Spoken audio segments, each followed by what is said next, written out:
Belenya wanama singsa pani sakor PSB khopjak betongi amsayo 500 kg 400 liter yakni sramjak phekjaknai chuak mankha yagulo pani sakol PSD nai muthangrok phekjaknai chuak snamani manikuni ro bohogui sibeka hnei mokmao saimanka Bureau Report Tripura News 8 Bharat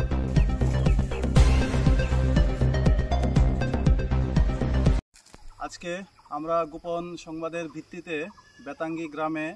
আমরা হানা দেই এবং এখানে আমাদের প্রচুর দেশি মদের ঠেক দেখতে পাই। অনেকগুলো বাড়িতেই ওরা নিজেদের বাড়িতে না অ্যাকচুয়ালি এগুলো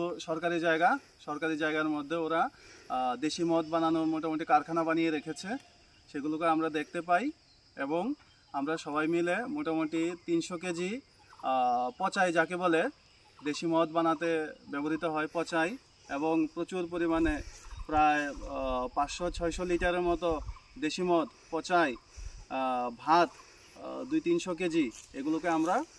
এখানের মধ্যে নষ্ট করি এবং আমরা তদন্তে আছি। যারা এই অপরাধের সঙ্গে জড়িত ওদেরকে শীঘ্রই আইনের আওতায় আনা হবে।